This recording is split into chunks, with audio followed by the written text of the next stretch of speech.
They charge us 52%. We charge them almost nothing for years and years and decades. And please, sir, make a deal. I'll do anything. I'll do anything, sir. These countries are calling us up, kissing my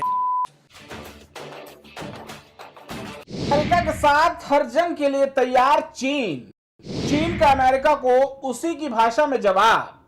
power के नशे में बौखलाए Trump ने की हदें पार, America की गाली खाकर भी चुप तमाम देश। अमेरिकी राष्ट्रपति डोनाल्ड ट्रंप ने अभी जिस तरह का रवैया अपनाया हुआ है, उसको देखते हुए अब्बास कमर की ये लाइनें उनके ऊपर बिल्कुल फिट बैठती हैं। अमेरिका खुद को दुनिया का मालिक समझ रहा है और इसी मद में अमेरिकी राष्ट्रपति ट्रंप कुछ भी बोले जा रहे हैं। हाल ही में ट्रंप ने एक बयान दिया था जिसमें उन्होंने ये तक कह दिया था कि सभी देश उनकी चमचागिरी कर रहे हैं, फोन करके उनके सामने गिड़गिड़ा रहे हैं और टैरिफ हटवाने के लिए कुछ भी करने को तैयार हैं। ट्रंप यहीं नहीं रुके, वो सभी देशों के बारे में बोलते हुए अभद्र भाषा तक भी पहुंच गए। ट्रंप ने क्या कहा वो आप खुद ही सुन लीजिए। I'm telling you, these countries are calling us up, kissing my They are dying to make a deal. Please, sir, make a deal. I'll do anything. I'll do anything, sir.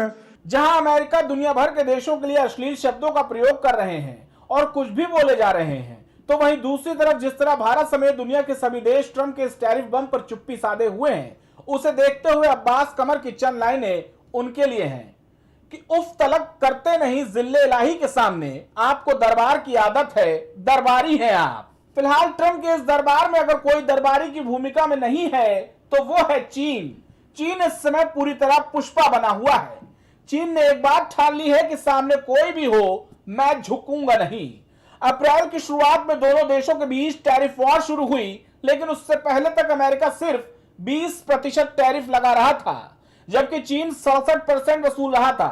फिर जब America ने tariff बढ़ाना शुरू किया तो चीन भी पीछे नहीं रहा, उसने हर बार रेसिप्रोकल टैरिफ लगाया। मतलब एक तो वह पहले से 57% ज्यादा टैरिफ वसूल रहा था, जिसके जवाब में अमेरिका ने सिर्फ 34% ही टैरिफ लगाने की घोषणा की थी, यानी 10% पहले का और 34% एडिशनल टैरिफ के बाद भी अमेरिका सिर्फ 54% टैरिफ ही लगा रहा था। आपको बता दें कि 2 अप्रैल को डोनाल्ड ट्रंप ने सभी देशों पर टैरिफ की घोषणा की, जिसमें चीन पर 34% अतिरिक्त टैरिफ लगाया गया। चीन ने भी जवाब में 34% का एडिशनल टैरिफ लगा दिया। ट्रंप ने जिनपिंग को एडिशनल टैरिफ वापस लेने के लिए 24 घंटे का अल्टीमेटम भी दिया, लेकिन वे पीछे नहीं हटे। इसके बाद दोनों के बीच टैरिफ वॉर शुरू हो गई। अब एक टैरिफ लगाता है तो उतना ही दूसरा भी लगा देता है, पर यहां समझने वाली बात यह है कि एडिशनल टैरिफ के बाद भी अमेरिका चीन के मुकाबले कम टैरिफ वसूल रहा है। चीन भले ही अमेरिका से ज्यादा टैरिफ वसूल रहा है, उसके बावजूद भी वो अमेरिका के सामने झुकने को तैयार नहीं है। चीन ने पहले ही कह दिया था कि वो अमेरिका के साथ हर तरह की जंग के लिए तैयार है।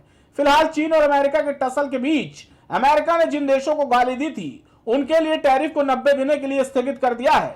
दिलचस्प यह है कि चीन को छोड़ अन्य देश इतने मजबूर हैं कि ट्रंप की गाली सुनने के बाद भी उनसे बोलने की हिम्मत नहीं है। फिलहाल चीन और अमेरिका के बीच चल रही यह जंग टैरिफ तक ही सीमित रहती है या यह जंग मैदान तक पहुंच जाएगी, ये तो आने वाला वक्त ही बताएगा।